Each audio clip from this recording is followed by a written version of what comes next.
Good evening, everybody. Welcome to tonight's meeting of the Escondido City Council. Please rise for a moment of reflection and remain standing for the flag salute. Yes, please join me in a moment of reflection. We come together tonight to say thank you. Thank you for the privilege, the blessing, the honor it is to serve here in the city of Escondido. We come together tonight as a diverse community, a community of different backgrounds, different beliefs, different presents, and different futures, yet one common goal, that is the betterment of this city. We come together tonight to seek guidance, wisdom, and discernment during deliberations that transpire this evening. In doing so, we lift up Councilmember Morosco, Councilmember Garcia, Councilmember Martinez, Deputy Mayor Garcia, and Mayor White. May they be granted peace and wisdom as they lead our city into a bright and prosperous future. Amen.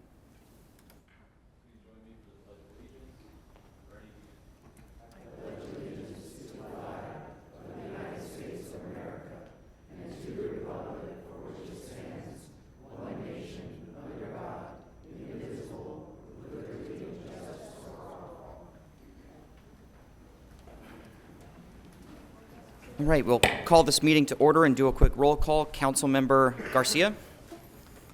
Present. Councilmember Morosco. Present. Councilmember Martinez. Present. Deputy Mayor Garcia. Here. And I, Mayor White, am here. We'll move on to our proclamations. And November is Native American Heritage Month. I am honored to present both the San Pasqual Band of Mission Indians and the Rincon Band of Luciño Indians with a Native American Heritage Proclamation. And we'll start with the first one for the San Pasqual Band. And if Chairman Stephen Cope and anybody else who is here would like to join me at the front, that would be great.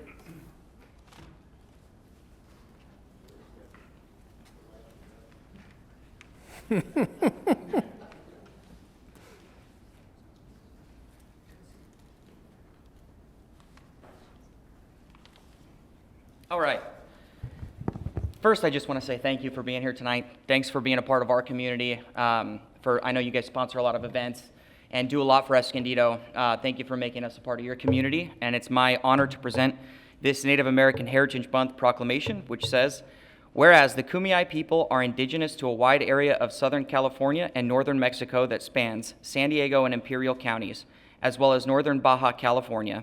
And whereas after being evicted from their ancestral village near San Pasqual Valley in the late 19th century, many descendants of the Kumeyaay began returning to the area in the late 1950s to settle on the San Pasqual Reservation.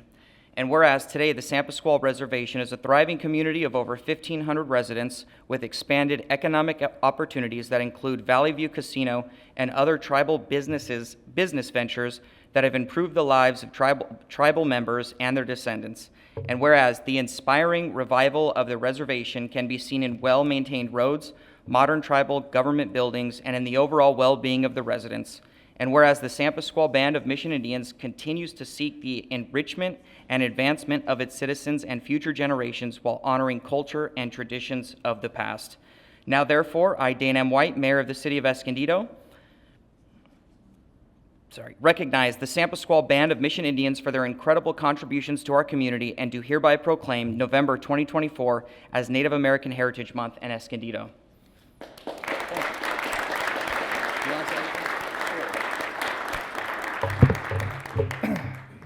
Council, Mayor, thank you for the great honor. It's a privilege to be recognized as a Native American Month. We appreciate all of you being here to support us on all this. It's a great partnership. We speak strongly about our history and our culture, and we want to share that with all of you. So thank you all for being here. Thanks to Council for the recognition. Mayor, thank you for the recognition. We appreciate everything you do for us, and we'd love to give back to you as much as we can. So again, thank you all very much. Can we get a picture with the council? You guys want to join me for a picture?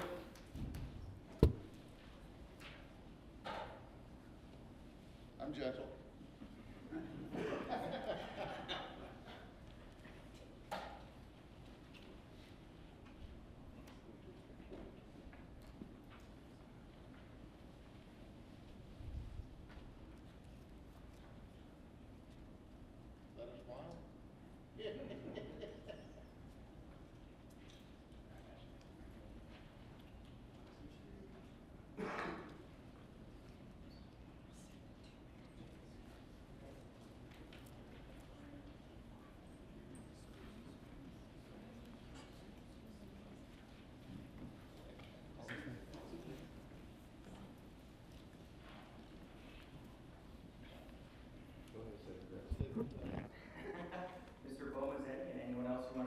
please.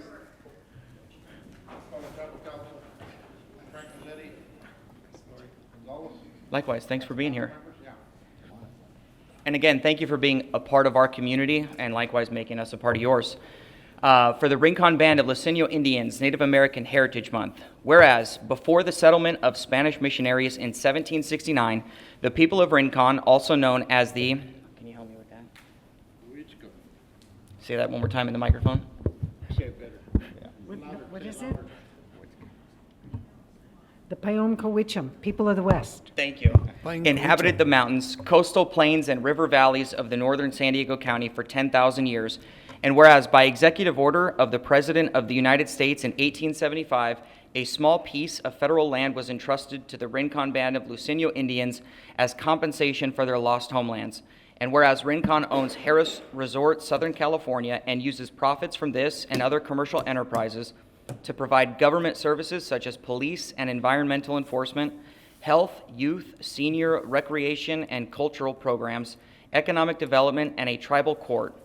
And whereas Rincon's tribal enterprises are significant contributors to the North San Diego County economy through job creation, purchase of local products and services, and tax generation.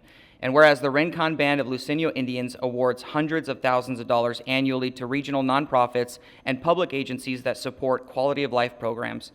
Now, therefore, I, Dan M. White, Mayor of the City of Escondido, do recognize the Rincon Band of Luiseño Indians for their incredible contributions to our community and do hereby proclaim November 2024 as Native American Heritage Month in Escondido. Thank you.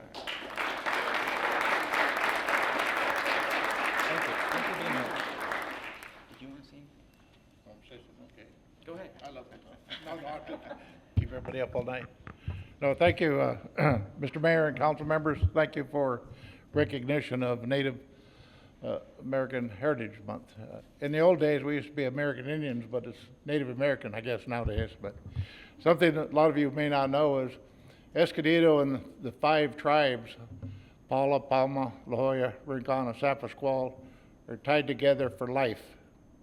We have what is called the San Luis Rey Indian Water Settlement Act, where we're going to work together forever, the way the bill reads, helping each other with water. And we look forward to that. Again, thank you all. Thank you.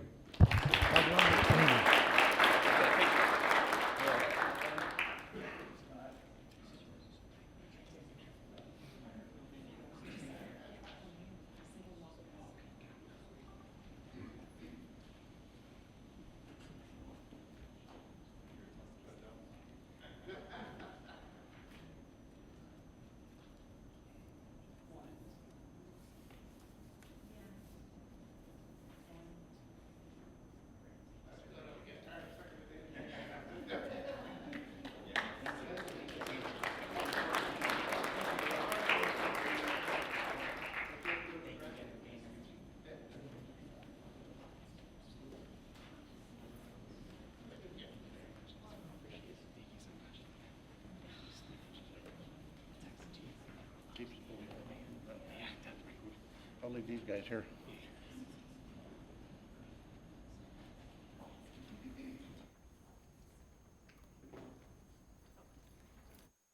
All right, do we have a report at a closed session? No public report at this time. Thank you, Mayor. All right, we'll move on to non-agenda public comments. Honorable Mayor, our first speaker is George Weir. Are 11, 12, and 13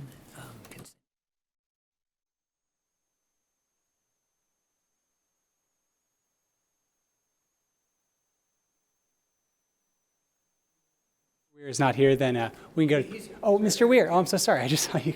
Oh, you. Okay, did you want to? Oh, my most sincere apologies. Deanna Smith.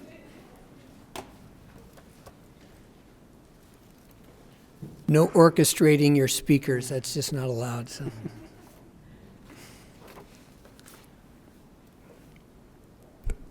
Thank you for your patience. Good evening, City Council members, city staff, and everyone joining us tonight. Thank you for the opportunity to speak to you about this very important matter. My name is Deanna Smith, and I've had the privilege of being a longtime resident of Escondido. I am the current chair of the Chamber of Commerce. I'm also proud to say that I was one of the original proponents who signed the petition to bring Measure I to life. I decided I decided to get involved because I saw a pressing need for someone in our business community to step up and support this initiative. Escondido's business community has been struggling, and I knew that Measure I could be the turning point we desperately needed. Our businesses, especially our small businesses, are the lifeblood of our city, and they deserve a thriving, supportive environment to succeed. Small businesses make up 90% of businesses in the U.S., and they're just as critical here in Escondido. They create jobs, generate tax revenue, and contribute directly to our quality of life. When they thrive, they give back, sponsoring events, volunteering, and investing in our community in ways large corporations often don't. Yet small businesses face so many challenges, from navigating red tape to competing for resources. These hurdles can discourage entrepreneurs and hinder the very growth of our city needs. That's why I'm asking the city to make supporting small businesses a top priority. Simplifying the process to open and operate a business in Escondido is one of the most impactful steps we can take.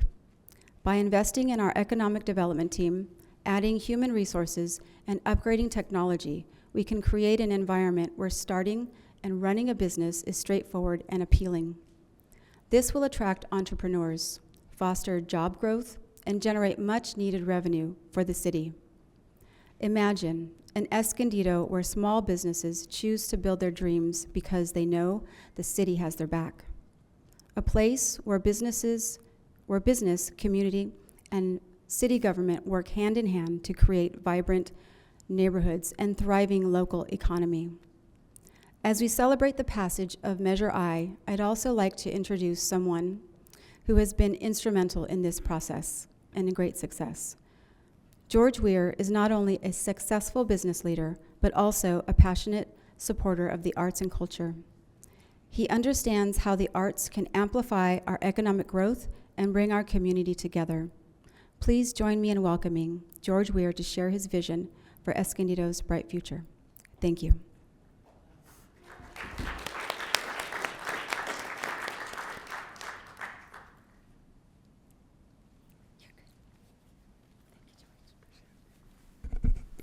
Thank you, Deanna. Well, good evening. My name is George Weir, and it's been my honor to serve as co-chair of the Measure I Steering Committee. I'd like to thank you, our mayor, city council members, city manager, and staff.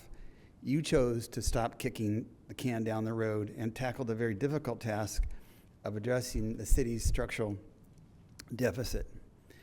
This dilemma could have involved big cuts to significant city services such as police, fire, infrastructure, and also quality of life issues like the library, the senior center, and especially the Center for the Arts. As a businessman, I'm typically not a pro-tax individual, but I became convinced that a sales tax initiative was the only viable solution. Rather than just standing on the sidelines, a citizens tax initiative would actually give us the ability to do something that will have a transformative impact on the future of our city. This realization actually galvanized our community in a remarkable way. I'm standing here on behalf of my fellow committee members who are crucial to the success of Measure I and deserve recognition and thanks. At the top of the list is Colleen McKinnon. Colleen, thank you.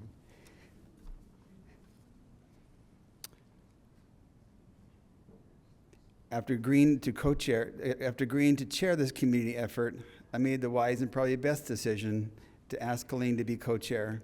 She served brilliantly, worked tirelessly, and was upbeat and on point, a great leader. Thank you, Colleen. In addition, the committee was made up of large groups of inspiring individuals representing police, fire, Teamsters, businesses, nonprofits, arts and culture, the chamber, the press, and philanthropists, and many others. It was powerful to have so many people from different backgrounds and perspectives unite for the city we love. So many people really stepped up, working tirelessly, because we all recognize that this isn't a red or blue issue, certainly not political. It's a quality of life issue. It's worth noting that Measure I was the only successful citizen-driven tax initiative in San Diego passed, and it had a 60% voting margin. That is really something that's remarkable and to celebrate. We want to acknowledge those who did not support it at the same time. We hope they will look back one day and feel it was worthwhile. The Citizens Oversight Committee, which was integral to the measure, can play a significant role in developing trust and function as an important conduit between our community and the City Council. This is such a win for Escondido. We are looking forward with great anticipation to seeing the positive impact of our collective efforts. This is our chance to unite our community as never before, and I'm very excited. Thank you.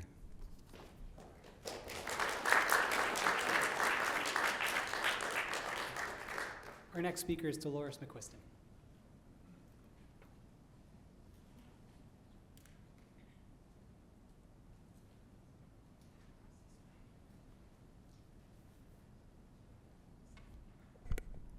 Good evening. I'd like to revisit the Rent Review Board rent hearing on October 23rd, 2024 for Carefree Ranch. The City Council members get the same digital staff reports that I can access on my computer. The city clerk distributed the last page of the City Council Review Board staff report. When Mr. Yantz stated that the MRL talks about a 90-day increase notice, the MRL is not specific. However, the rent review guidelines state, quote, park owners and management must give a 90-day notice of any increase to affected residents upon the adoption of the resolution, unquote. So when the park had a rent hearing on in 2023, there wasn't a representative, so everything went through. I rewatched that hearing, and there was nothing that was brought up about the 90-day notice. And because the representative, Mr. Anderson, brought up the issue concerning the notification date, I'm here to bring this to your attention. The park owner, Bart Thompson, has received 6 months of rent he shouldn't have received. It's 3 months from 2023 and 3 months from 2024. And I talked to Danielle on the 28th, and she said it has been turned over to the city attorneys. So we're thinking about our own discussion with attorneys. Thank you. Our next speaker is Verna Sundquist. Verna Sundquist? Oh, they just left. Okay, not a problem. So then Randy Valdez, yeah.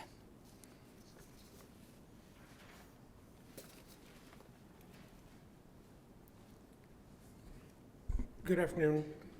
I'm a new business owner here in the city of Escondido, over on 550 West 3rd Avenue. You have in front of you the same thing I'm reading here in case I missed something. We started this recycling facility knowing that I'm going to be leaving within a year because they're going to build, according to your zoning, new apartments, whatever, so have you.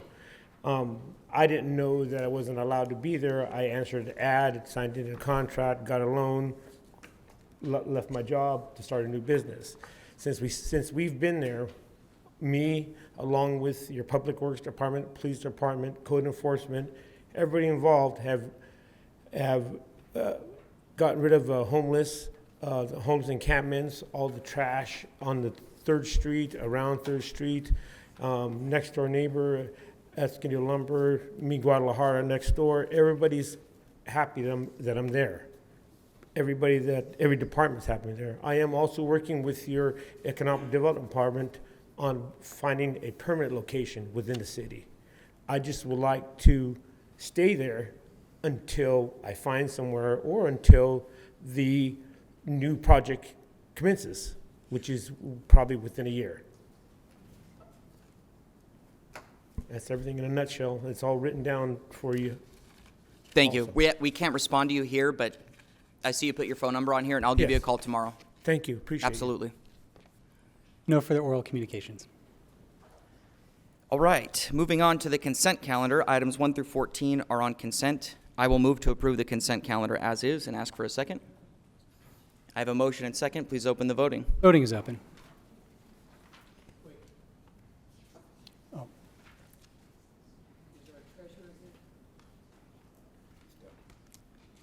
City treasurer's not here.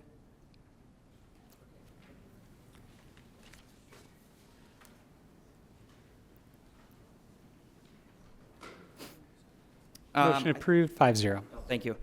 Prior to the public hearings, I'm going to move item 19, the adoption of the emergency operations plan, up first, and then we'll move on to the public hearings.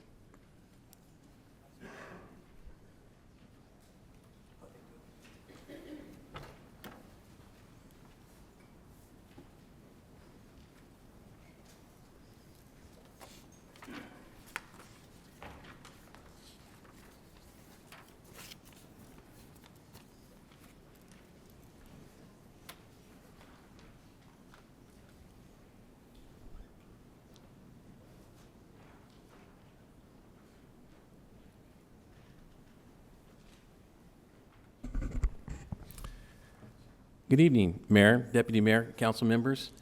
My name is Jeff Murdoch. I'm the Emergency Preparedness Manager, and tonight I'd like to talk to you about our updated 2024 Emergency Operations Plan.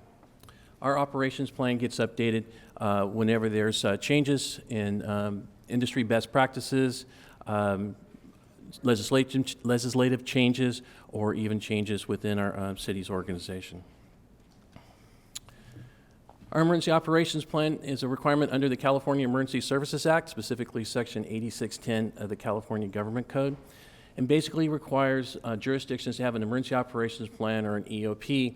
It talks about how we as a city will respond to a disaster, a large-scale disaster emergency. The EOP does not talk about how fire or PD or Public Works responds to the everyday emergencies, but rather how the city as a whole is going to respond to, say, for example, the flooding that went on in National City and San Diego City earlier this year would be an example of something that the EOP would cover. The state legislature has also enacted several bills, such as AB 2311. The state quite often asks us that our EOP make certain considerations. In this particular bill, it's related to access and functional needs. So as I mentioned, the EOP is a document that outlines how the city will respond to emergencies and disasters. It establishes the roles and responsibilities and authorities of each organization, agency, and department involved. I want to point out that large-scale emergencies not only include city departments, but we will obviously be talking to the county, to the state, and in some ways the federal government and other agencies that might come and help us in a large-scale incident. Our EOP defines how we're going to communicate with those folks, as well as how we're going to communicate with the public. The purpose is to minimize risk impacts of an emergency and restore normal operations as quickly as possible. By having the plan written down in advance, we're not trying to invent the wheel during the chaos of an actual emergency. The EOP can be activated under the following conditions. The emergency or disaster will exceed the city's available resources, and or the emergency or disaster will last more than 12 hours. It's not a requirement. If both of these things are met, it doesn't mean that we have to activate the EOP. The activation of the EOP will be made by the Director of Emergency Services, and per our city's municipal code, Section 7-5, the creation of the Director of Emergency Services designates the city manager as the Director of Emergency Services. Our EOP also includes, if for some reason the city manager or his designee was not available because they were impacted by the emergency, our EOP has a succession plan. So we don't have to decide who's going to be next. It's already built into the emergency operations plan. This, again, just kind of summarizes what's in the plan.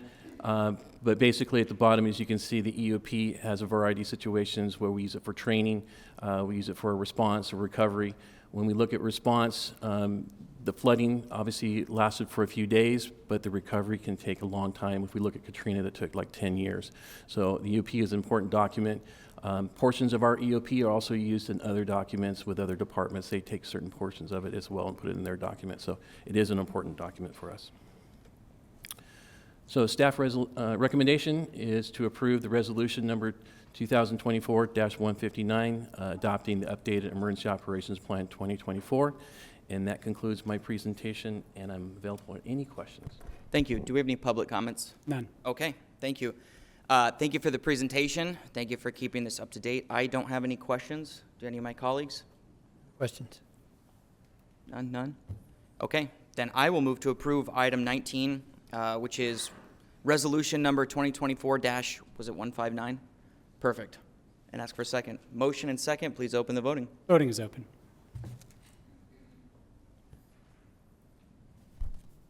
Motion approved, 5-0. Thank you again.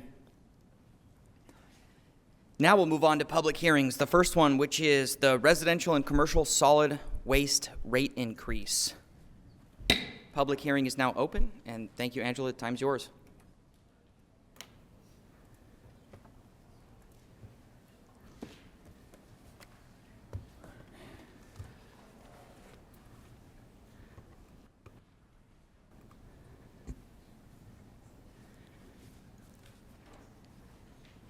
Good evening, Honorable Mayor, Deputy Mayor, and council members.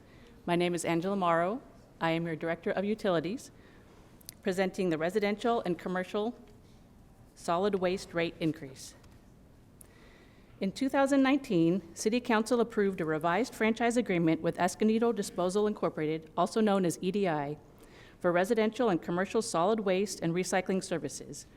The agreement allows EDI to increase rates annually, subject to City Council approval, according to the change in the previous year's Consumer Price Index, or CPI. For many years, EDI has provided excellent service to the city, its residents, and businesses.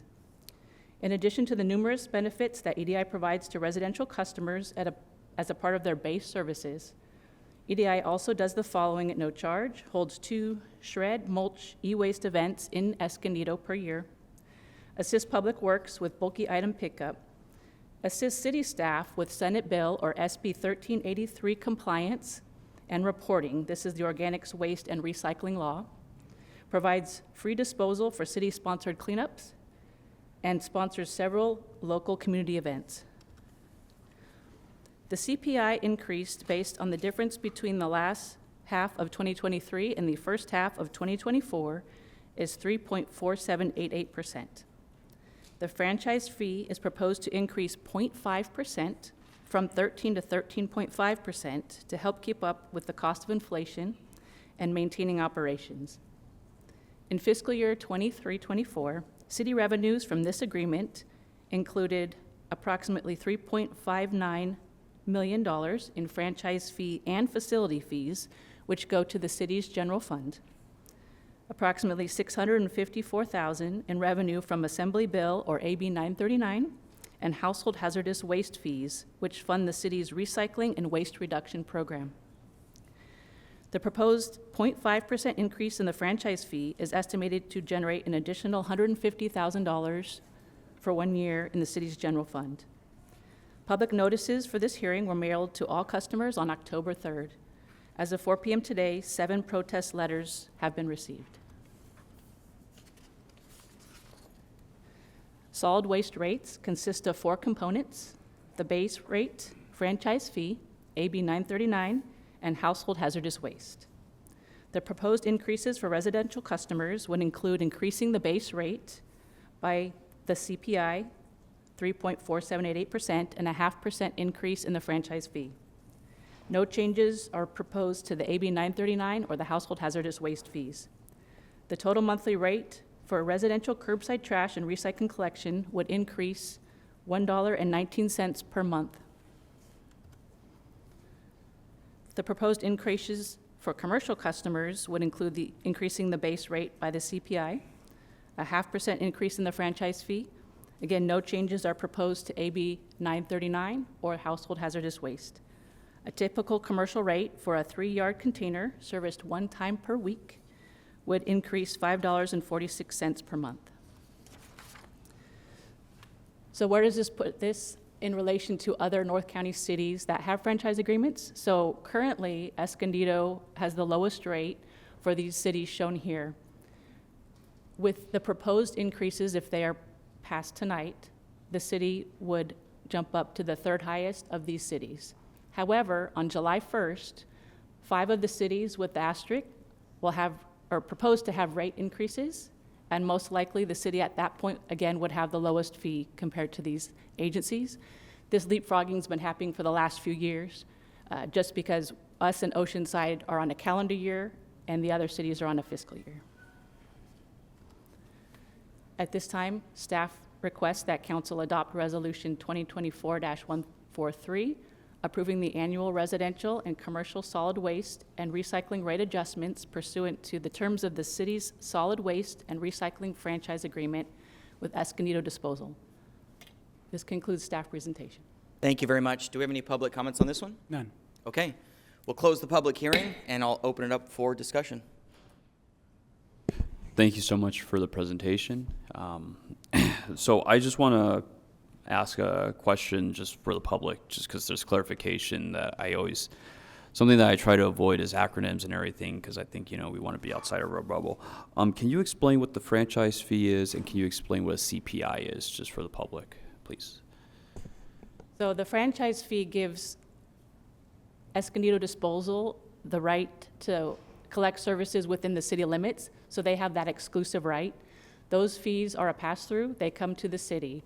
The city does provide some services with that. We do bill customers within the city, collect all the revenues for those 4 parts of the rate that we mentioned earlier, and then the base rate is what is given over to EDI.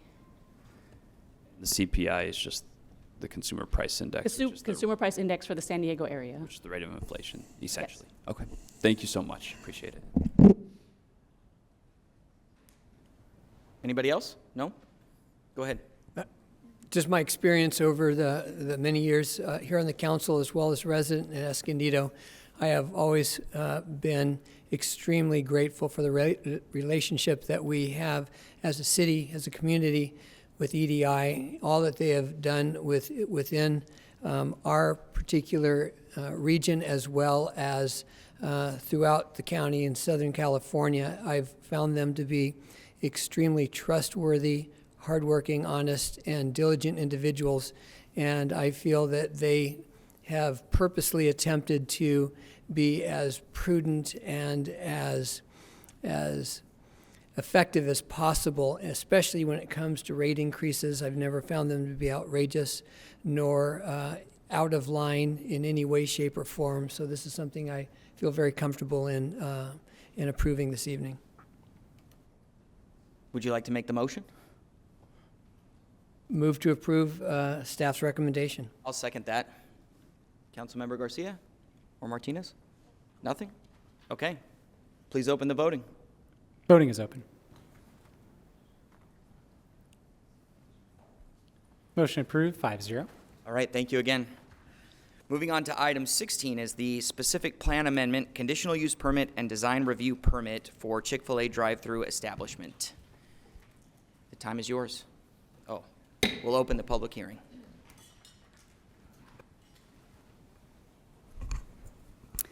Good evening, Mayor, Deputy Mayor, members of the council. My name is Veronica Morona, City Planner, and with me this evening is Greg Mattson, one of our contract planners. And we will be presenting on item number 16 this evening, which is a request for a specific plan amendment along with conditional use permit and design review. Before we begin, however, just to bring the council up to speed, upon further review of this request before you this evening, staff identified that the draft approving documents that were published within the agenda packet should be captured within an ordinance and 2 resolutions instead of only 1 resolution. Therefore, the recommendation from staff in tonight's presentation will include modifications to address this and identify an ordinance number and an additional resolution number.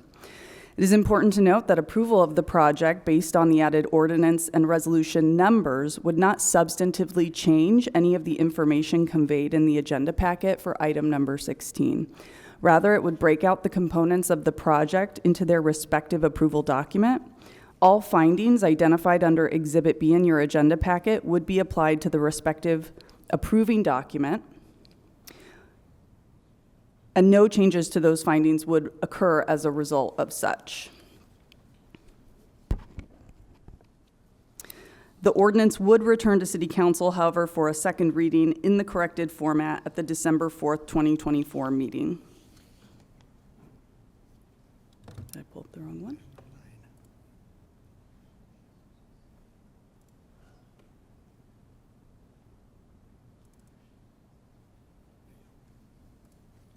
Sorry about that. So the action before you is a request to adopt resolution number 2024-160, ordinance number 2024-15, and resolution number 2024-182 to approve a specific plan amendment, conditional use permit, and design review permit, and adopt a final initial study mitigated negative declaration prepared for the project. The proposed project entails a request to amend the South Center City specific plan to permit for drive-through restaurant uses, specifically within the 13th Avenue Corners District, so as to demolish an existing approximate 9,500 square foot vacant sit-down restaurant building and its associated site improvements, and construct and operate a approximately 3,100 square foot drive-through restaurant, along with ancillary on and off-site improvements. The project site is an approximately 1.4 acre parcel located at the intersection of West 13th Avenue and South Pine Street, just adjacent to South Center City Parkway. The project site is surrounded by urban development, including a mobile home park that is located directly to the south, and non-residential development to the north, east, and west, including the Sprouts Farmers Market, a religious facility, and additional commercial facilities. The site is developed currently with an existing restaurant building and ancillary site improvements such as parking and landscaping, and that restaurant building shown here sits vacant. The general plan designates the project site as specific planning area, which is then designated as the South Center City specific plan. The zoning designation is specific plan, which points to this governing document. As noted earlier, the site is within the 13th Avenue Corners District of the South Center City specific plan. The 13th Avenue Corners District is shown in red on this slide, and the project site is shown in blue outline. The specific plan identifies this district as a focal point of the specific planning area and as a destination for pedestrians and cyclists. The proposed amendment seeks to allow a new land use previously not permitted. However, the amendment proposes the drive-through use specifically for this site only. There currently is an existing drive-through located across Center City, developed before the specific plan was adopted. However, this amendment would not permit 4 drive-throughs anywhere but on the subject site. The applicant proposes a 3,124 square foot drive-through restaurant with expansive outdoor dining area. No indoor seating is proposed. The proposed site design places the building at the most active corner of the site and provides for pedestrian scale connectivity in the form of walkways, bicycle parking, and enhanced landscaping. The dual aisle drive-through lanes include a capacity for up to 41 cars and would be shielded by a low wall and landscaping. The overall design accommodates the automotive use while also ensuring pedestrian engagement and activity in line with the vision of the 13th Avenue Corners District. This slide here depicts the conceptual landscape design, which includes installation of 35 new trees. It would also include 5 new street trees to be added along Pine and 13th. And the biofiltration basin is planted appropriately with rushes and ryegrasses to reduce off-site drainage. Here shows the elevations of the proposed building. The applicant is proposing a contemporary design with a variety of architectural features. The smaller building footprint and 1-story restaurant is surrounded by buildings of larger height and massing. However, this smaller building is more in line with the pedestrian scale envisioned for this district. The applicant is proposing a mix of wood siding, dark bronzed aluminum canopies, painted stucco with varying colors, and plastered wall textures. The articulation of the building, along with the incorporated lattice work and landscape, helps avoid flat surfaces throughout the elevations and creates visual interest. The project went before the Planning Commission at the October 8th, 2024 meeting. The commission voted 5-1 to recommend approval to City Council, with 1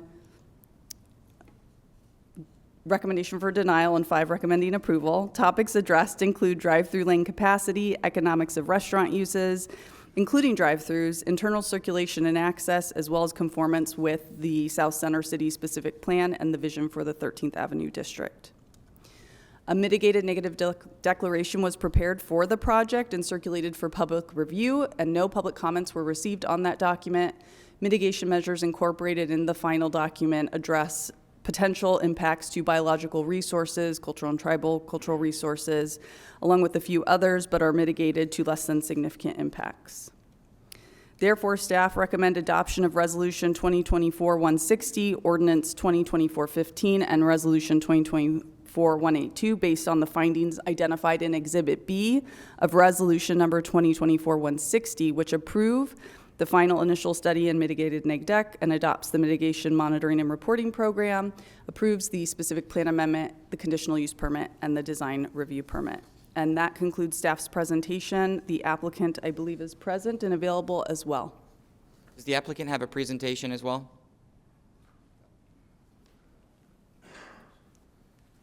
Time is yours. Thank you. Hi, Mr. Mayor, thank you. No, really, we didn't come to add anything more to the conversation than what's already been done. We had a very pleasant Planning Commission meeting. We did address, there was that one concern regarding the consternation over losing another nice sit-down restaurant in the area. And as a resident here of the city of Escondido, I can certainly acknowledge that. But the fact of the matter is that the business plan doesn't exist for a sit-down restaurant at this location to be successful. And you have now the most successful, one of the most favorite branded restaurant chains in the country that's ready to come in here and invest in the city. And most of them acknowledge that. There was one holdout, really wanted a sit-down restaurant. And I told her, as a resident of the city, when I want that kind of a restaurant, I go to Grand Avenue. That's where my wife and I walk with the kids, and we walk in and sit down at restaurants there, and that's where we commune with the rest of the community that are there to enjoy an evening out.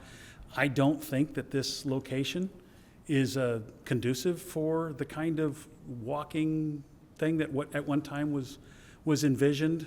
It really is a place that will support this kind of a business. So I am here really to answer any questions you might have regarding the operation of the restaurant and the application package. Again, I'd just like to thank the staff.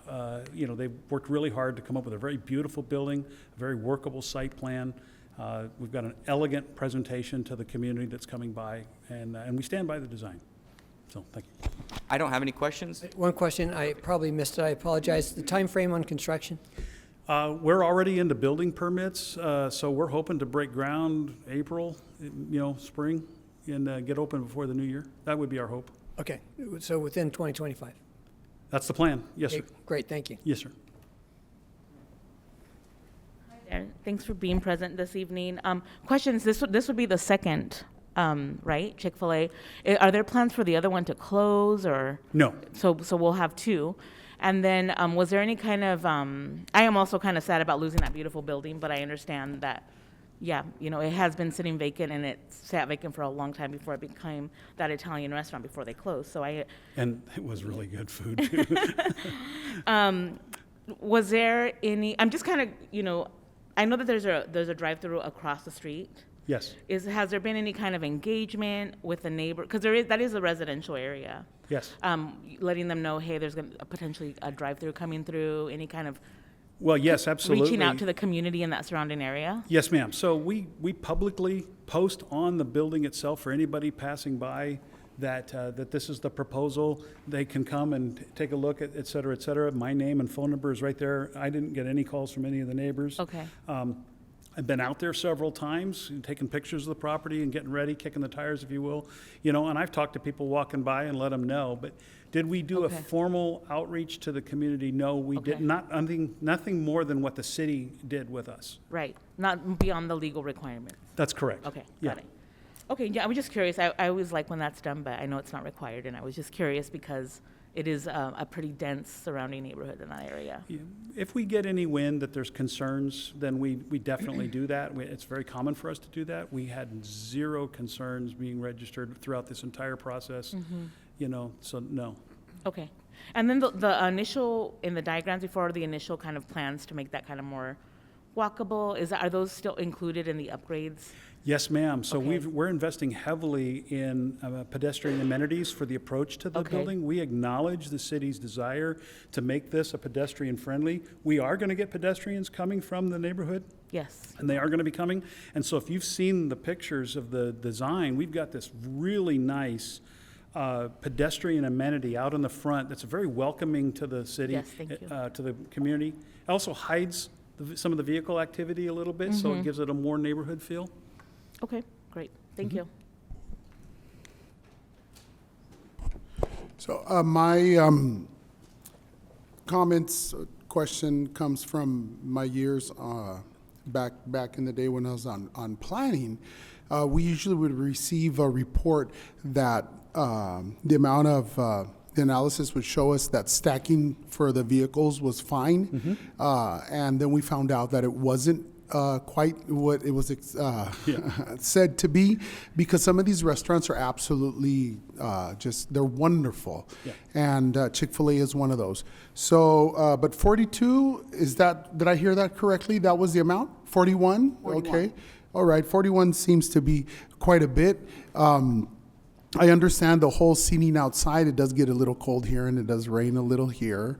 But I look forward to having the restaurant there, and I'm really hopeful that stacking there will be fine.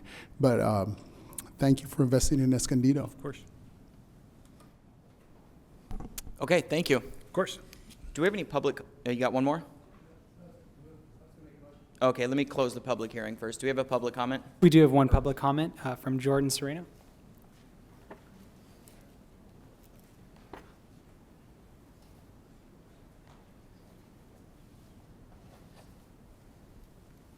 Hello, my name is Jordan Ciervo. I'm actually the owner-operator of the Chick-fil-A in Escondido over off Valley Parkway, Auto Parkway. So I am, we opened that location 10 years ago, so I've been heavily involved in the community in Escondido, so thank you for all you guys do. Believe it or not, I'm a huge Chick-fil-A fan, as you can imagine. Love Chick-fil-A as a partner. A lot of them, represented here, normally support everything Chick-fil-A does. This would be the one occasion where I'm actually gonna disagree with this as a proposal, representing my family and also my 200 plus team members. And so some of the reasons why, and I know I see a handful of customers in the room, which I'm super thankful for the support in the community. We've had great support, and I believe that there is an opportunity for another Chick-fil-A in Escondido.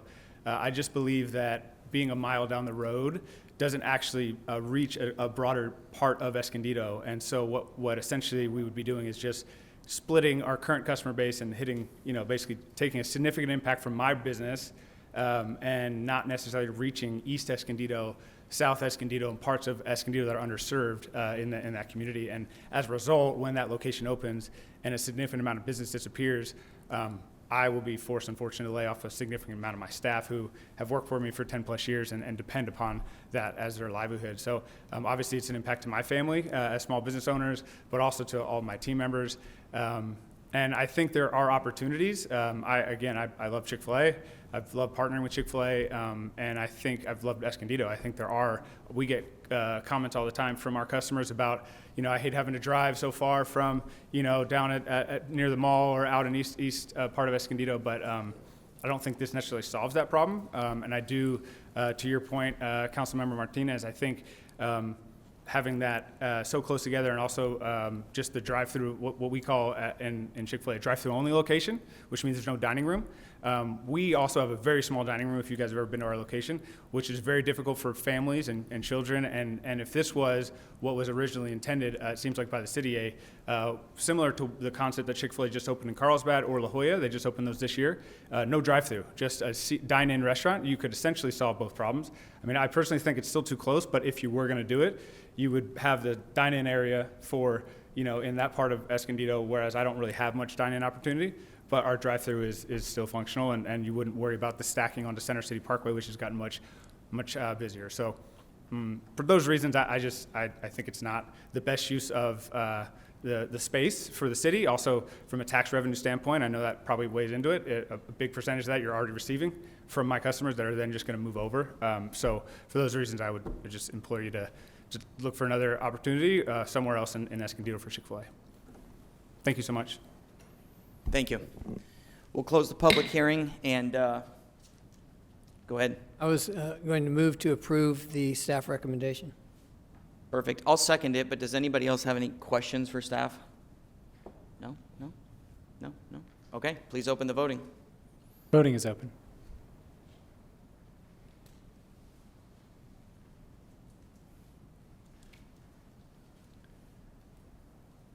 Motion approved, 4-1, Martinez, no. Thank you both. That brings us to item 17, which is a tentative parcel map, non-emergency demolition permit, conditional use permits, and a design review permit for Mission, Center City Parkway, and so on. Go ahead. Thank you, Mayor. It's come to my attention the last day that an individual with a financial interest in this project has donated to my campaign. So for full transparency, I will be recusing myself from the discussion, and I will be back afterward. Thank you so much. Thank you. Time is yours. Thank you, Mayor and Deputy Mayor, and good evening, council members. Ivan Flores with the Planning Division, and I will be presenting on item 17, which is a request by 503 West Mission Avenue LLC to apply for a request for a tentative parcel map, non-emergency demolition permit, 3 conditional use permits, and a design and review permit. There are 2 actions before the council tonight. The first action is the granting of access on Center City Parkway for the project site, which is essentially authorizing the city to collect a fee based off of Caltrans, the relinquishing of Center City Parkway from Caltrans to the city of Escondido. Adopt resolution number 2024-164, which is a adoption of the tentative parcel map for the subdivision of the 2 existing lots, a design and review permit for the construction of the proposed drive-through facilities, a non-emergency demolition permit for the demolition of an existing building over 50 years old, and a conditional use permit for the operation of the drive-through facilities and a reduction in the amount of off-street parking spaces for Parcel 4. The project includes a mitigative negative declaration and adoption of a mitigation monitoring and reporting program.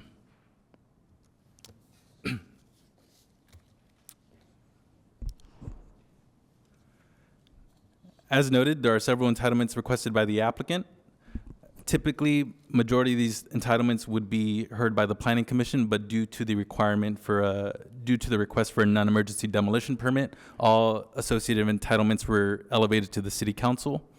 The non-emergency demolition permits for demolition of the existing building, which is subject to Article 40 historical resources, major conditional use permit, the tentative parcel map, and the design and review permit.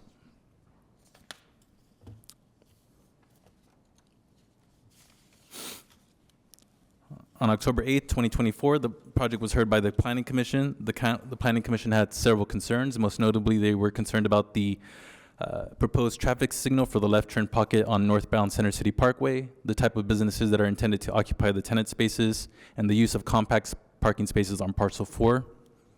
Ultimately, the Planning Commission voted 5-0, recommending approval of the project as conditioned.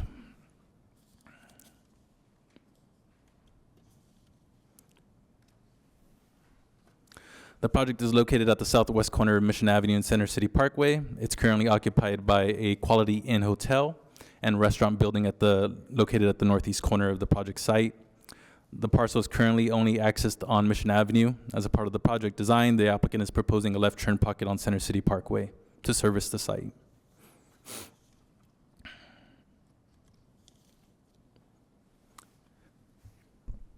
The parcel is within the commercial general plan land use designation, which allows a wide variety of commercial uses, and is within the commercial general zoning district, which permits drive-through uses with the conditional use permit.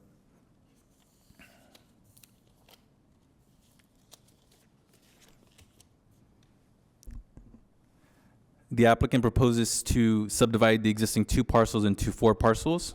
All proposed lot sizes conform to the requirements of the underlying zoning district. No changes are proposed for the Quality Inn Hotel, which will be retained on Parcel 1.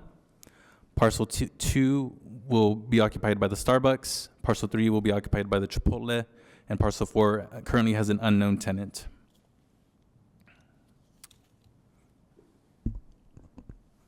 As stated earlier, the project includes a design to allow northbound access on Center City Parkway via a left turn signal. All the buildings will comply with the development standards for the commercial general zoning district. As stated earlier, Parcel 4 includes a request to reduce the amount of parking that's required for the use. The applicant is proposing 11 required spaces when the zoning code requires 20. However, the applicant will be providing 9 compact spaces. The use of compact spaces is due to the design of the site and site restraints. The drive-through aisles will be screened by a 3.5 wall along Center City Parkway and various landscaping features. Parcel 2 can accommodate up to 20 lanes in the vehicles in the queuing lane. Parcel 3 can accommodate up to 11, and Parcel 4 can accommodate up to 19 spaces.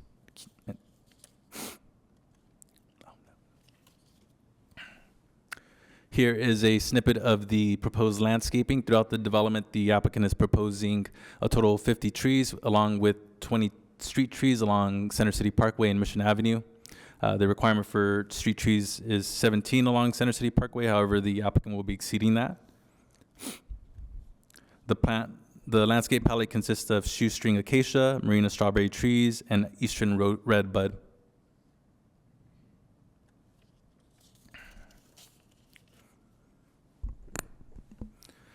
The buildings range from 19 feet to 21 feet in height and is consistent with the heights of buildings in the surrounding area. They are proposing 3 different exterior materials consisting of white stucco, tiki torch, which is the wood-like material on the buildings, and island mist, which is the silver-like material, the aluminum-like material on the buildings.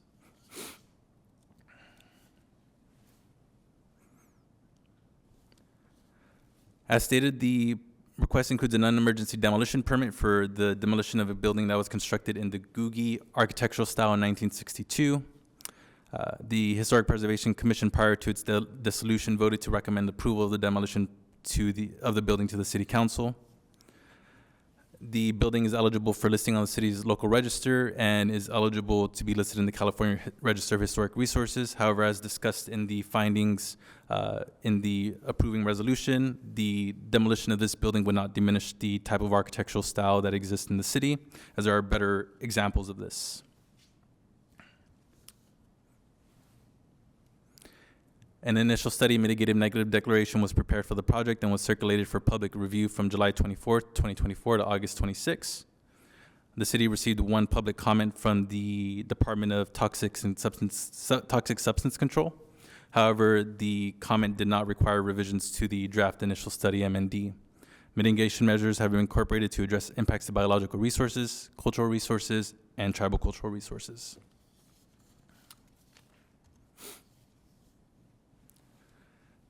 As discussed in the staff report,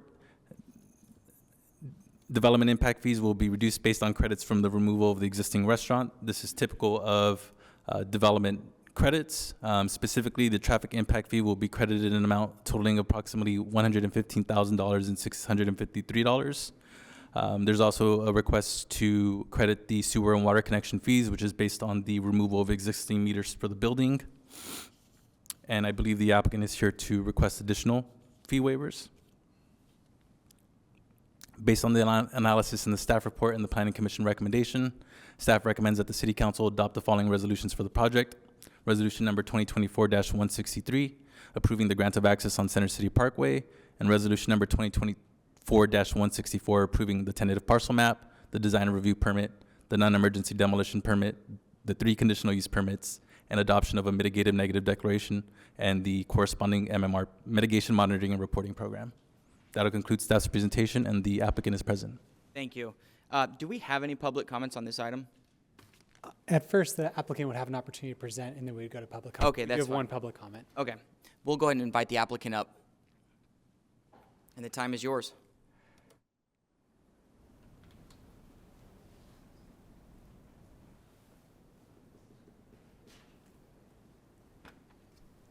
Thank you, Mayor and council members. Thank you, Ivan. My name is Sally Schiffman, and I was the planner and project manager on this project. We're really excited that this is finally in front of you tonight. It's been a couple of years in the works. Do we have a clicker or a point? Okay, just us. Next slide, please. Oh, perfect. Thank you. Okay, so the applicant team, we have all been together since the beginning. We have Neelish Patel, he's the president of Stoneview Properties and the project applicant, along with Rushi Patel is here as well. Patrick Cox is with me. He'll be presenting a few of the numbers behind what we're going to be discussing tonight.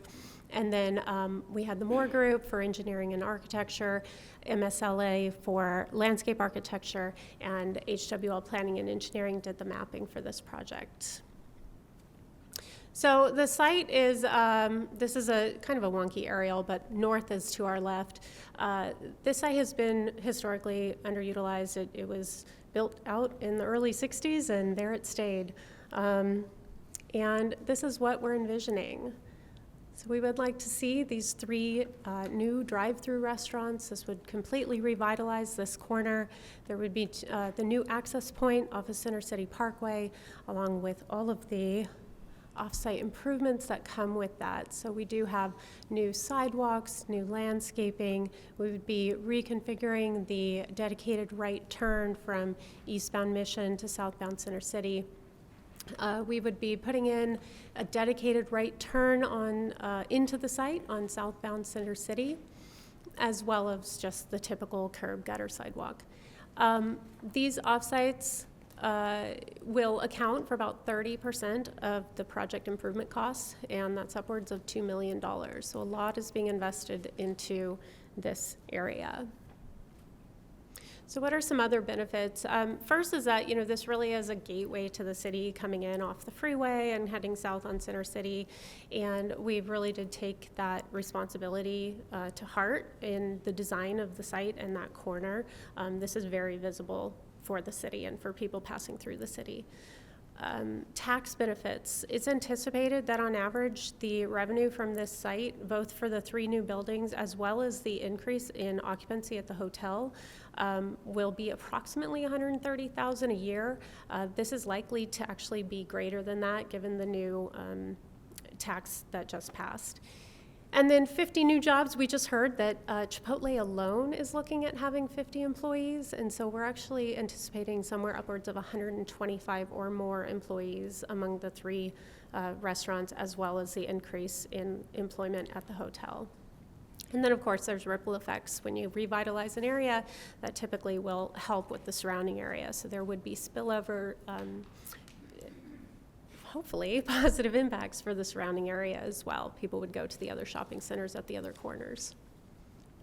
So here we have a breakdown of kind of how we got to those numbers for the tax revenue. And like I said, this is anticipated to not only increase incrementally each year, but also be slightly higher than this. I'm going to pass this over to Patrick now, and he's going to go through kind of these 2 additional fee reduction requests that the applicant would like to present tonight. So, Patrick? Good evening, Mayor White, fellow council members. I want to thank Ivan for your report and your help through the process. I'd like to thank Chris as well. This morning I looked at, when we started this project, it was an email to Jennifer Economic Development in November of 21. So it's been 3 years. And we started with a project, and unfortunately we had to stop the project. We had to reconfigure it, and due to the perseverance and commitment of the Patels, who actually own the hotel, this project only happens with their commitment and their vision. As Sally has stated, we're committed to a number of improvements on Center City Parkway, as well as Mission, to make this make this property work for the 3 intended uses, Starbucks, Chipotle. We signed an LOI with a tenant that has 150 locations. They're a Western regional operator called Pollo Campero that has to move to lease, but that happened today. We have gone at risk on no less than 12 different sets of plans that are currently with the planning or the building and being outsourced for plan review. Our goal is to break ground, if possible, as early as January, delivery of buildings in the summer, tenants opening and operating in third quarter of 25, with probably the last pad to follow shortly thereafter. We are making a commitment to off-site improvements that will help the public safety, that will allow the operation of these tenants to succeed, as well as provide additional opportunities to the hotel with access that currently doesn't exist. Very difficult to access this property off of Mission. So the ingress and egress off of Center City Parkway is a must, and I believe the staff supported that. Planning Commission understood that and supported it as well. Our commitment to the property will allow for, hopefully stimulus for the balance of the Center City Parkway corridor as a best-in-class redevelopment.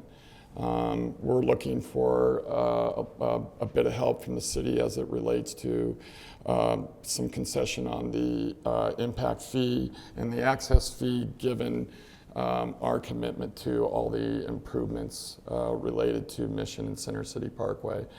I'm available for any questions. We have professional experts to answer some questions with regard to the signal if needed, but we're anxious to get started and put a shovel in the ground. So thank you. Thank you. I'm going to have the public commenter come up, and then we'll open it up for questions to the council. Dolores McQuiston.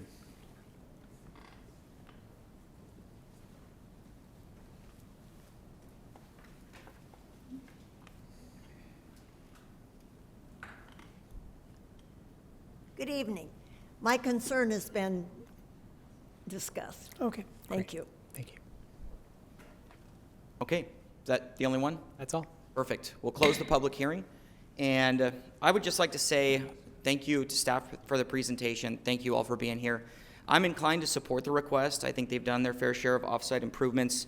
I think this process has been going on for too long. We've already lost one tenant that was had agreed to be in there. I think we stand to gain more from forgiving these fees than we do from letting this project go, but I am open to hearing my colleagues. I'm very much in favor of this project. That site has needed urban renewal for so long. It needs renovation, and we need to get rid of the blight. And this is the best way, the best opportunity that we have at this time, especially in lieu of what the mayor has already expressed that is concerned, that has occurred recently in the past. I too feel that we get much more bang for our buck with this, including the reduction of the traffic impact fees and the Center City Parkway access fees. I believe what's going into there amply substitutes for what we would be gaining with that, and that we'll be making that up in relatively short order. Really want to take my hat off to staff for the work that has been done on this, an extensive amount of work, and the creativity and those things that were offered with this process. Greatly appreciated, and I feel that this is something that we can all be very proud of and get behind and approve. Thank you.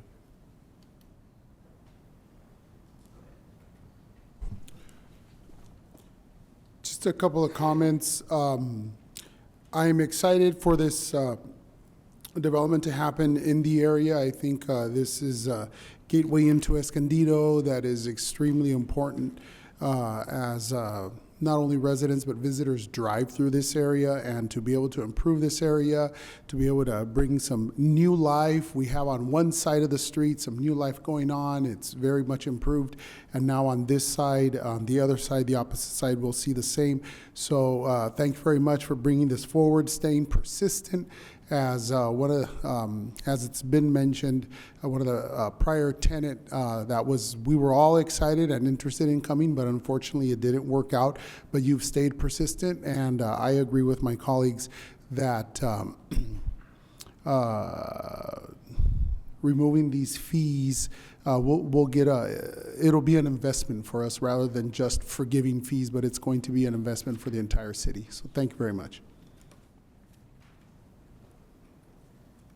Thank you for the information. I just had a question on the, if staff could explain the access fee, why we charge for that and what is it that that fund contributes to, the fee contributes to?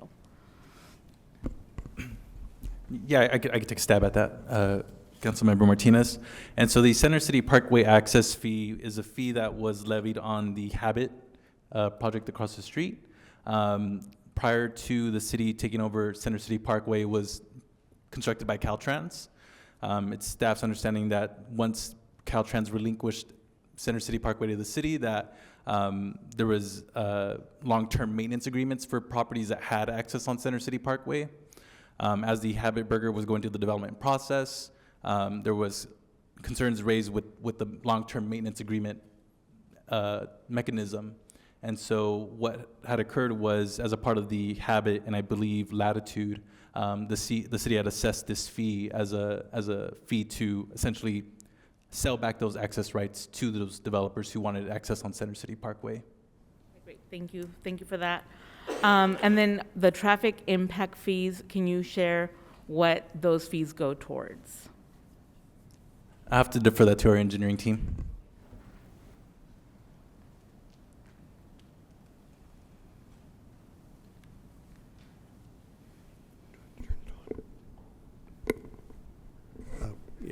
Good evening, Mayor White and council members. Owen Tunnel, Assistant City Engineer. The traffic impact fees that are collected go towards our CIP budgets each year and are programmed into those budgets. Typically put together with grant money to do traffic improvements, general area traffic improvements. And so that's how those funds are used. Thank you. Really important fees to have as a city. Can we go to the slide that mentions the, we've given some credits and already some break on the fees. Can we show again what breaks we are giving to this project? What staff's recommending for us to give breaks? That's okay. I know there's several slides we've gone through today. So yeah, so I just, I want to, and by the way, that's a beautiful building. I'm sad, sad to see that building vacant, and also, it's just a cool building. But so it looks like we did credit traffic impact fees, so in that amount of $115,000, as well as the sewer and connection fees. And just a discussion that we have been having at the city is, on many levels is what it actually costs the city to do business and maintenance and full cost recovery for services and things like that. I do know that other projects have paid the Center City access fee because we had to pay to get access. So I don't feel it's fair to waive that. So I will not be supporting the waiving of the access fees or the traffic impact fees. Thank you. I do respect and understand my colleagues' concerns. However, I do think that there is a larger community benefit to be had here. So I would move to approve resolution number 2024-163, 2024-164, and approve the requested reduction in fees, and ask for a second. And Mayor White, in clarifying the reduction in fees, the fees you're referring to from staff recommendation or the fees recommended from the both staff and the applicants. Just want to make sure. Thank you very much. Voting is open. Motion approved, 3-1. Councilmember Garcia recused. Thank you all. City Manager, would you mind grabbing? Oh, I've got it. I got it. Oh, perfect. Thank you.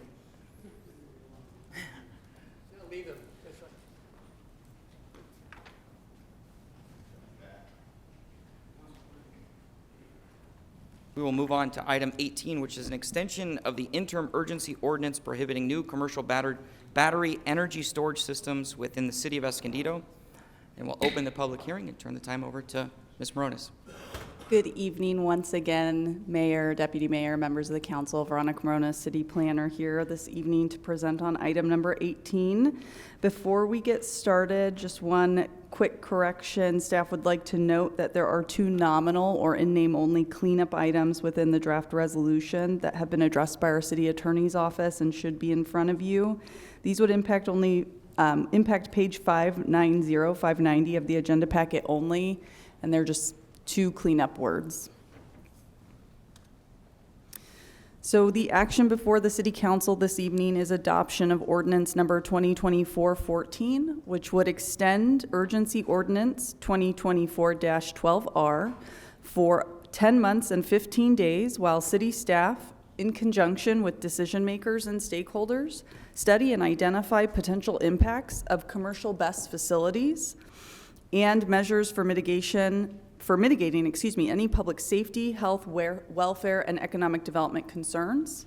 The council may opt to extend the ordinance for any period of time in their motion, in their motion up to 10 months and 15 days. However, as drafted, resolution number 2024-14, ordinance number 2024-14 would extend the urgency ordinance for the maximum time frame of 10 months and 15 days.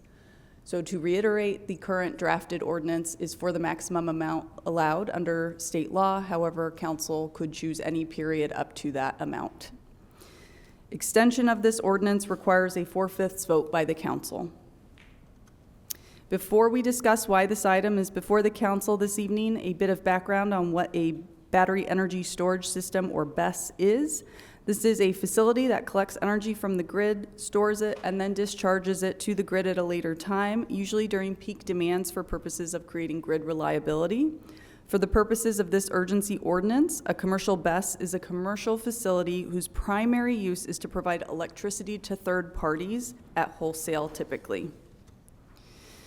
Some background: at the October 9th, 2024 meeting, City Council adopted Ordinance 2024-12R, which will be referred to as the urgency ordinance in this presentation, which places a 45-day prohibition on any use, permit, variance, building permit, business license, or any other entitlement from being approved or issued for establishment, construction, or operation of a commercial BESS facility within the city. As part of this action, council included direction to investigate minimum workforce standards and develop an emergency response plan for facilities. Prior to that action, on August 28th, City Council adopted resolution number 2024-113, expressing their position on BESS facilities in and around the city of Escondido.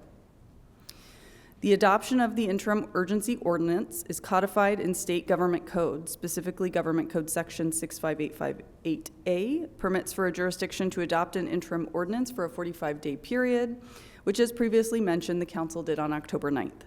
The 45-day period for this urgency ordinance ends on November 23rd. However, a jurisdiction may opt to extend an urgency ordinance up to an additional 10 months and 15 days. To do so, a jurisdiction must issue a written report 10 days prior to the 45-day expiration. City staff issued the 10-day report on November 12th, 2024, and it is included within your agenda packet. If council adopts the the ordinance before you this evening, thereby extending the urgency ordinance, the next steps entail receiving guidance, direction, and feedback from the council. Current direction from the council includes study of workforce minimums, establishing a threshold on small versus large systems, such as those under 1 megawatt, and development of requirements surrounding emergency response plans for facilities. Should the urgency ordinance be extended, city staff would continue to meet with stakeholders. Currently, staff have met with 2 stakeholders who have proactively reached out and have meetings set with additional stakeholders over the next couple of weeks who have also reached out to staff proactively.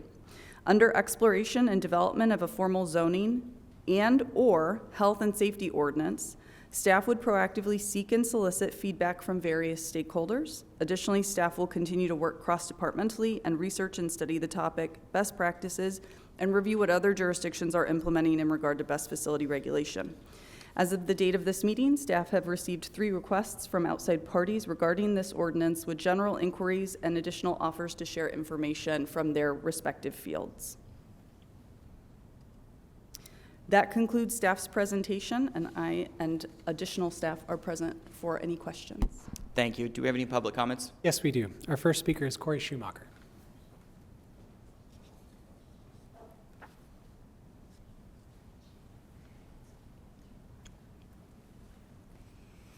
Good evening, Mayor White and council members. My name is Corey Schumacher, back here again on behalf of 3,700 union electricians and power professionals of IBEW 569, with over 250 members and their families living right here in Escondido.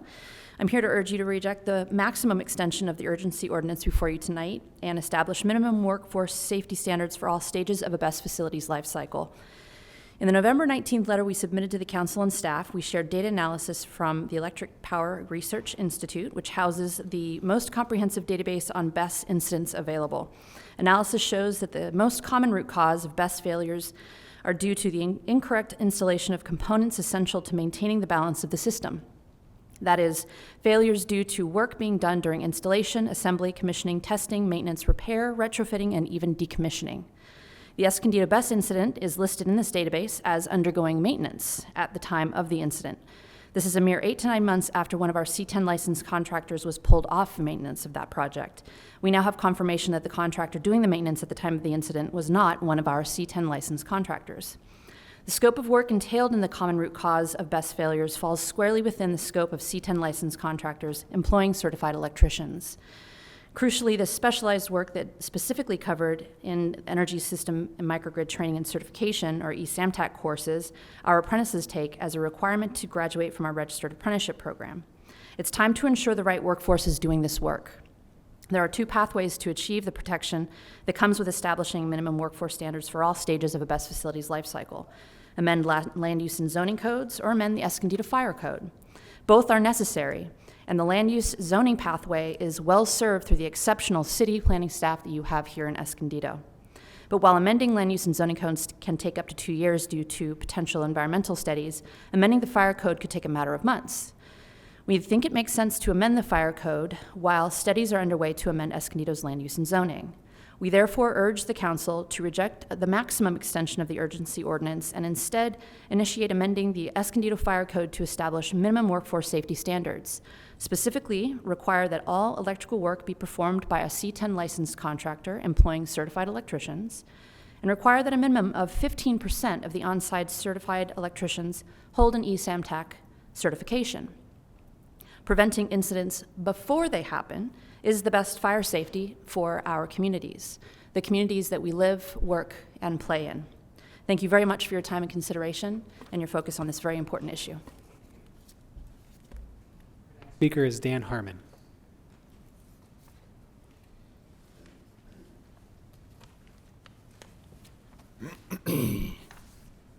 All right. I'm Dan Harmon. Thank you, Mayor White and council members, for the time. Thank you, IBEW, for the comments as well.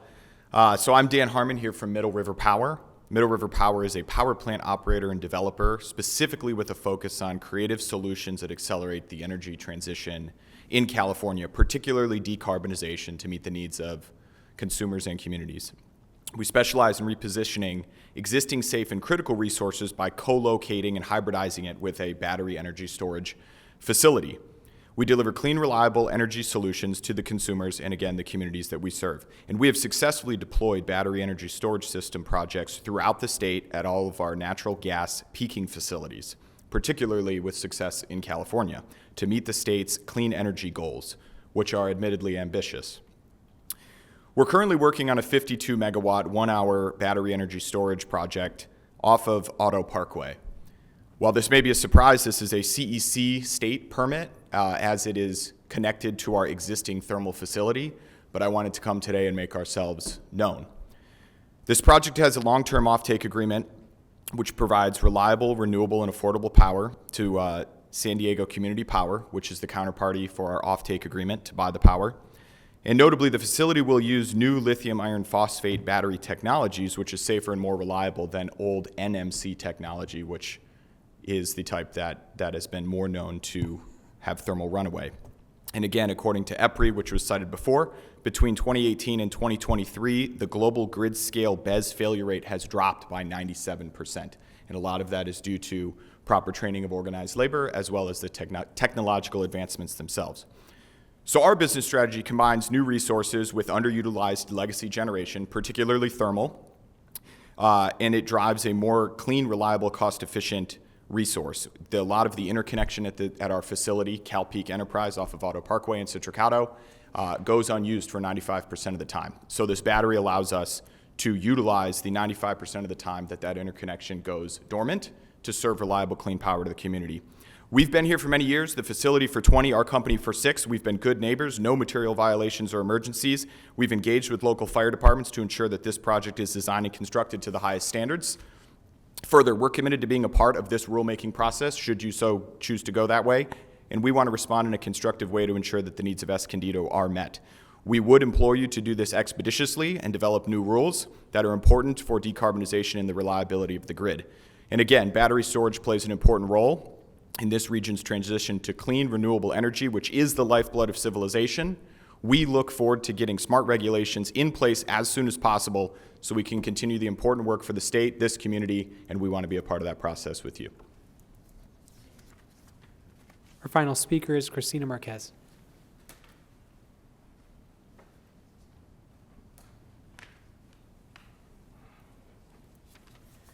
Good evening,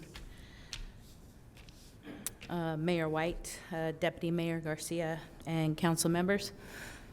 My name is Cristina Marquez. I am a certified journey-level low-voltage electrician, the environmental organizer of IBEW 569, and a homeowner here in Escondido off of Iris. As Dan said, this is something that needs to occur as required by California requirements to meet our goals for the climate action plans and to reduce greenhouse gas emissions. We will be hired if this project is approved with Middle River. They've committed to hiring the best, and I want to make sure to point that out. On behalf of IBEW 569, I'm here to urge you guys for a rejection of a full extension of the urgency ordinance prohibiting new commercial BESS facilities. BESS projects are critical to providing reliable and affordable energy to residential neighborhoods and small businesses. BESS can also pose significant fire, health, and safety risks. That's why I'm here to urge the council's support of the proposal submitted by IBEW 569 Business Manager Jeremy Abrams in the letter submitted to the council to amend the Escondido Fire Code to establish minimum workforce standards for all stages of a BESS facility's life cycle. Specifically, the City of Escondido Fire Code should require that all electrical work be performed by certified electricians. For example, a general electrician, electrical trainee, and registered apprentice electrician. The City of Escondido Fire Code should also require that a minimum of 15% of the on-site certified electricians hold an E-SAMTAC certification, as Corey Schumacher had stated earlier. As a certified, highly skilled and trained electrician who completed the apprenticeship, I can speak directly to the importance of ensuring certified electricians with the proper safety training doing all the work on BESS projects. The service we provide to the community to ensure BESS projects are installed and maintained in a way that prevents incidents like thermal runaway. We believe this is the best fire safety for communities we live, work, and play in, and in my case, where I grew up. Thank you for your time. Have a good night. No further public comment on this item. Thank you. We'll close the public hearing, and thank you, Veronica, for that. I just really have one question. How long do you anticipate it taking to continue to review and consider land use policies and for the council to have something in front of us to consider? So, Mayor, I'm going to interject here. That depends on how you prioritize the rest of your work. Remember, this part of the organization is 30% down. So if you change the timetables, that will impact the prioritization before you've had a chance to sit down with the new council and discuss that. I think at that time we can give you a better idea based on what you want to accomplish, what the capacity is to deliver. I'm very concerned about promising something in this room that then has implications to what you want to do in your strategies as what you want to address and how we want to move forward. So I think you're understanding where the staff proposal is. Veronica could give you an estimate on time, but that estimate on time then sets the priority in motion without you having those discussions about all your priorities that you want to accomplish with a new council. That's my own one. I don't want to interrupt that, but that could, again, by changing the date, I think our better choice is to establish the date, come back, have a discussion about priorities and what you want to have to discuss with the full knowledge of what you want to accomplish and get to the finish line. That makes sense, and I want to reiterate the purpose behind all of this isn't to keep a permanent moratorium in place, but I think after having a fire, having some standards in place, some zoning regulations in place would be a good idea. With that being said, my motion would be to approve the item as is, and I'll ask for a second and then open up for discussion. I have a second? Go ahead. Whoever wants to. Yeah, I just want to echo what you said.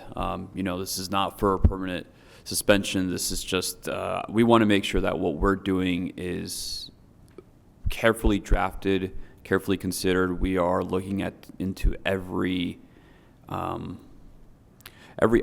so that we're being as careful and as diligent as possible with our work and making sure that we provide good quality alternative energy, but we're also keeping our citizens' safety as a top priority. So, thank you. Thank you for the presentation. Question on the, so I'm very interested in the, looking into our fire code, and it seems like that's something we can do sooner rather than later. I'm wondering if that's something we can consider doing before the 10 months, or if that has to be like a separate action, or if that becomes part of this. It will become part of this conversation, but again, respectfully, understanding what that means, the request means. We've had the request in front of us. We'll look at it. We'll bring that back as we plan about what you want to accomplish and the timetables to that accomplishing it. A lot of things can go faster. That doesn't mean that they address all of the elements. We're getting a lot of advice from the outside. I would just, as a word of caution, I would just say, we hear it, we'll look at it. The fire team is not here, so I don't want to speak. I don't want to have development services speaking for the chief. Okay, and then so saying the 10-month, if for some reason we're able to do it sooner, it doesn't make us have to wait the 10 months. We could always move faster than the 10 months. And then is the 10 months the max? Is that why we're choosing 10 months? What's the significance of 10 months? Yes, 10 months and 15 days is the maximum allowance under state law. So it's just kind of the placeholder of max, but doesn't necessarily mean it needs to take that long or will take that long. In the mention of these, two stakeholders have been engaged because they proactively reached out. Can you share who those were? Yes, so staff met with Corey Schumacher, who spoke before you this evening on behalf of the union, and then a informed resident, not in San Diego, who's in industry, who had heard about this and reached out, just a single individual who works for a solar company. I didn't even catch the solar company name. It was more expressing their concerns and recommendations regarding sizing of units. Okay. So then what would it look like to, I don't know if, I guess, because we don't have fire here, it's probably hard to answer it, but I guess for me, I would be very interested to see how this is moving along and some updates along the way if that's possible, just to make sure that some of the suggestions and concerns are being addressed and that we're not waiting to the last minute and just continuing to postpone, right? So that's my concern.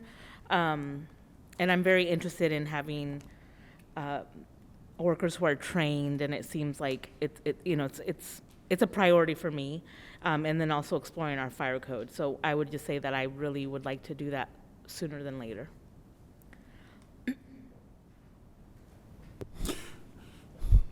As I was preparing for tonight's meeting, I went ahead and received the materials that I received, and I read them, and they were very eye-opening to me, and I appreciate that all sent to me. I can't speak for my colleagues, but I appreciated that.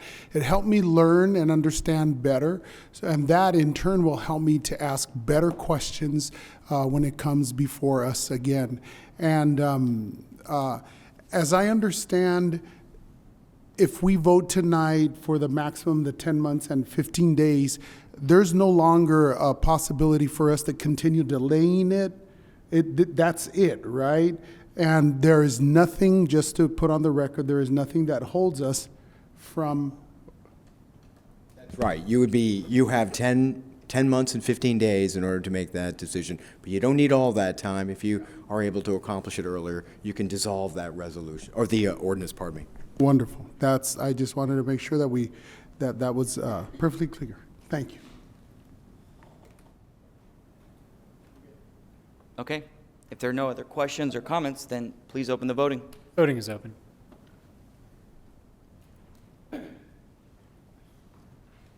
Motion approved, 5-0. Thank you, everybody. That takes us to future agenda items. Does anybody have anything they want to place on a future agenda?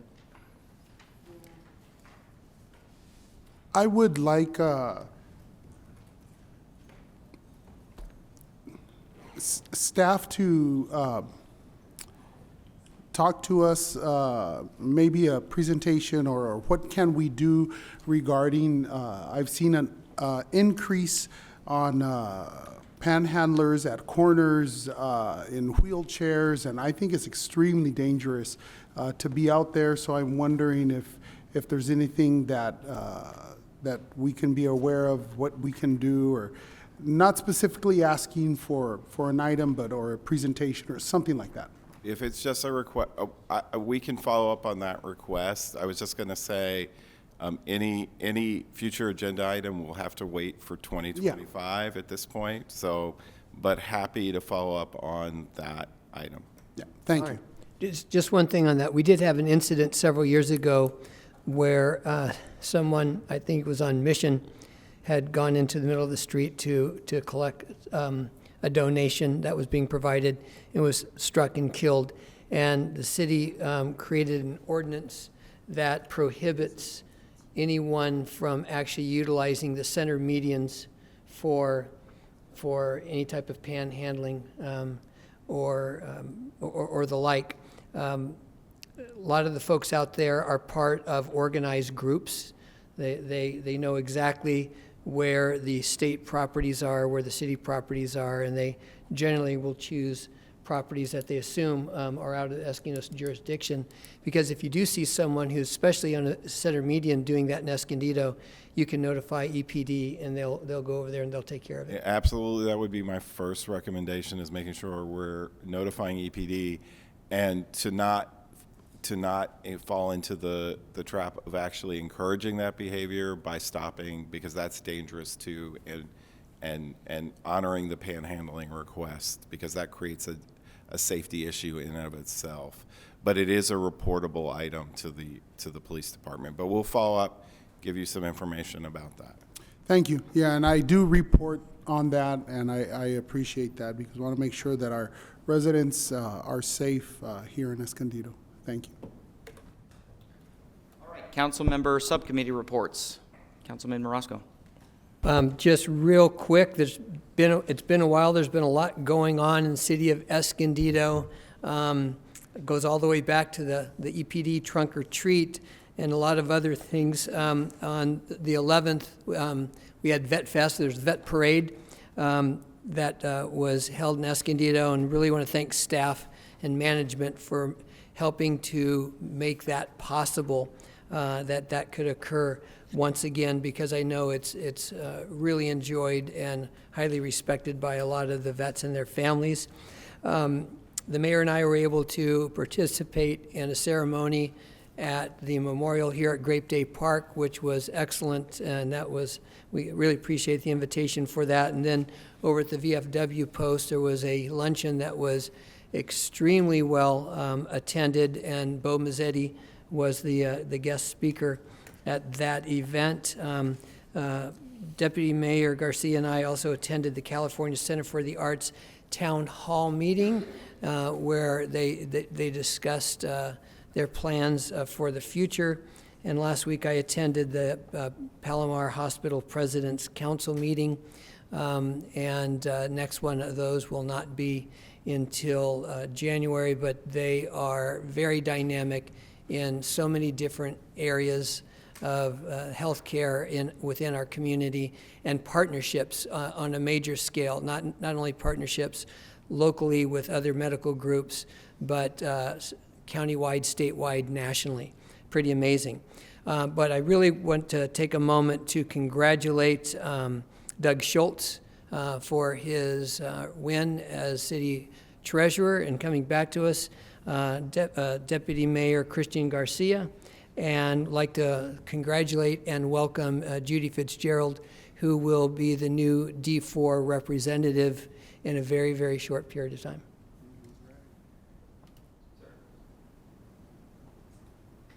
Yes, there have been a number of activities, and that have been mentioned again. I won't go through those, but I will mention National League of Cities. I had an opportunity to be out there representing the city together with Councilmember Martinez. Our city manager was also out there. And the training was very good, brought back some great information that I'll be sharing with my colleagues that I think are very, very important, critical for us to understand. So that was the reason why I couldn't be here for the vet activities. But nonetheless, we were able to go out there. I had the privilege to be the voting member, representative from the city of Escondido. And first problem we ran into, California didn't have enough seats, so I had to stand up for a long time, but eventually they moved another state and gave us our seats. That was interesting to see that happen. But nonetheless, the reports that we received were very good. The subcommittees and the National League of Cities is now beginning a process as the world becomes smaller and smaller to take an international role. And I think that this is going to, I'm very thankful that we joined the National League of Cities, because I believe it'll continue to be a great benefit here to Escondido. Thank you. Thank you. So yeah, it's been a while. You know, we had the Los Muertos at the Center for the Arts. That was a great event. We also had, as mentioned, we had Councilmember Morosco and I, we attended the town hall for the Center for the Arts. Lots of information, lots of feedback was given. Veterans Day, I think, was a great event. Great event here. We had the let's see here, for the Clean Energy Alliance. We had a meeting last month. They were updating us on the budget. Things seem to be going in the right direction, which is really promising. I attended the Kit Carson cleanup, which part of Church of Rancho Bernardo, which was great. I was able to open up with the thank you and with the prayer.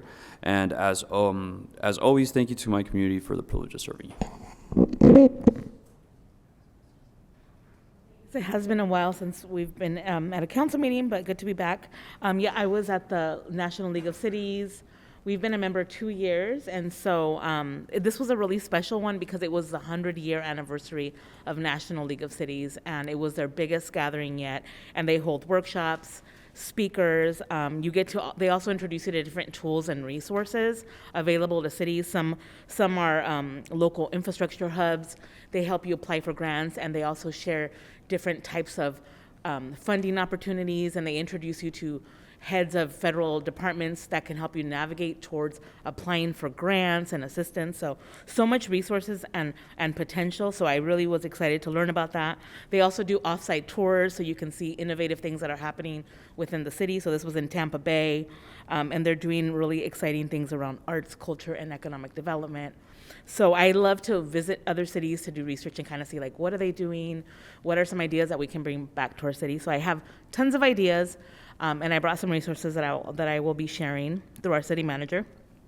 Also conversations about artificial intelligence, which I'll say after that talk, it made me kind of be like, okay, fine, I'm going to start to like really be open to AI because I've been a little bit hesitant. So really opening my eyes to things that even I personally was a little concerned about.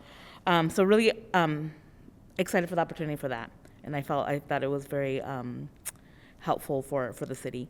My community cleanups are back. I host monthly community cleanups in my district. The next one is this Saturday, 9 a.m. to 10:30. All ages are welcome. We provide bags and the pickers, so just show up to Grove Park at 9 a.m. and you can also sign up at volunteer.escondido.org. And then I want to also say it was fun to have Dia de los Muertos. I met families that participated for the very first time. And it was a very healing moment for them as they, recently lost a significant loved one. So it's not just a celebration of culture, but it's also just a healing event for our community. So I was really grateful for that and just met a lot of small businesses and got some cool art. And then also the Tamal Festival, that's the correct word, Tamal Festival was here in Escondido and also was very well attended. So excited that came back to Escondido. So that is all I have. Thank you. Thank you. I have no report this evening. City Manager? So yes, small businesses are the backbone of our Escondido community, and November 30th is an opportunity to show them your support. I encourage everyone to shop local, especially supporting our Grand Avenue businesses during the construction phase. It will also give you a chance to check out how we're progressing in the construction.